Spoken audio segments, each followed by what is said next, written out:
mandatory uniforms for each school day. According to the U.S. Department of Education, 23% of students in the country go to schools with a uniform policy. I did. For about a year, I attended a Catholic school that mandated uniforms. I'll admit, I resented it at the time. Of all things, I certainly didn't expect to return to the school and miss wearing a uniform every day.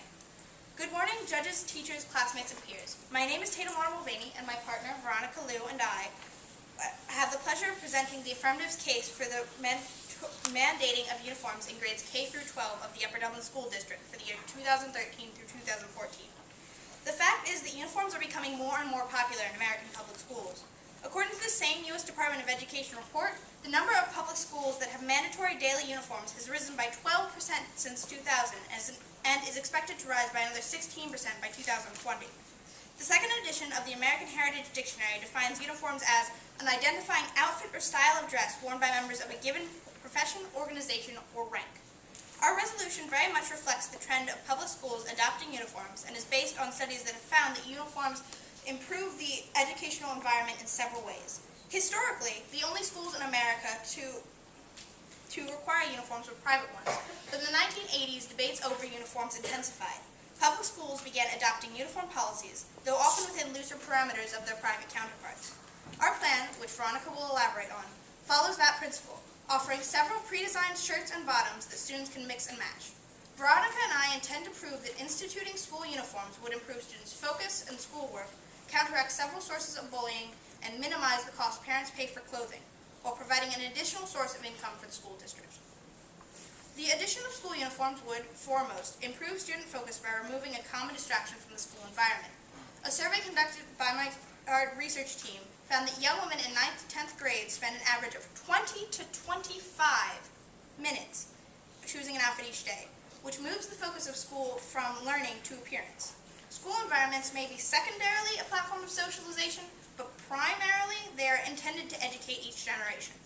By allowing appearance and clothing to dictate so much of students' time, we not only enforce a message that looks should be a chief concern and mark of value in their lives, but we also shift the focus of their education from the education itself to the subjective opinions of those around them. According to multiple surveys by the National Center of Education Statistics, or NCES, 81% of teachers reported a marked reduction of classroom distractions after the institution of uniforms in their respective schools, whereas only 5% thought the uniforms hinder self-expression and creativity. The NCES also reported that 90% of students thought that uniforms addressed peer pressure issues. In the same vein as peer pressure, but with much more serious connotations, is bullying. Our second argument points out that bullying is reported to decrease substantially under uniform policies. In one group of California schools, the NCES reported that school suspensions, which were often a result of fight or harassment, dropped 90% in the year following uniforms being required by the school. Another survey by the U.S. Department of Education says that 41% of parents and 68% of teachers believe that uniforms have promoted a sense of security in their schools. 59% of students believe that wearing uniforms promoted unity and school spirit, a feeling that one researcher, Ethan Scottson, has linked to better community, focus, mental well-being, and grades in high school students. As costly as not instituting uniforms can be psychologically, the more immediate monetary cost posed to parents cannot be ignored. It is estimated, according to Brown University, that parents spend over $800 on average per year for each of their school-aged children, when the annual cost of school uniforms, according to the NCES, is $249. Even with clothing bought to wear outside of the school environment, the Brown University report states that parents whose children attend a school with uniforms only spend $468 on average per child. The use of uniforms in schools almost halves the average annual cost of clothing a student. You could buy a set of uniforms each year and still save substantially. For many parents, especially those with financial issues, that large of a deduction annually proves that providing for a student is incredibly beneficial. Upper Dublin, despite being one of the wealthier districts, is not exempt from these monetary concerns. While school uniforms won't address all the social and monetary problems faced by parents and students, they will allow us to take steps towards these solutions.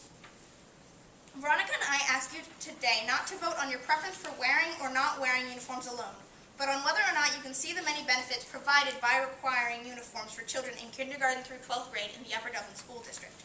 School uniforms can change the focus of school from appearance to learning, reduce bullying, and aid parents monetarily by reducing average annual costs of clothing. They can teach students to dress for success and boost school unity. They can work. The most important question concerning uniforms should not be free expression, but rather mental and physical well-being of students. School uniforms are growing in popularity, and studies are more and more frequently discovering their many benefits. The Upper Dublin School District needs to recognize this and act upon it. Thank you, and vote affirmative.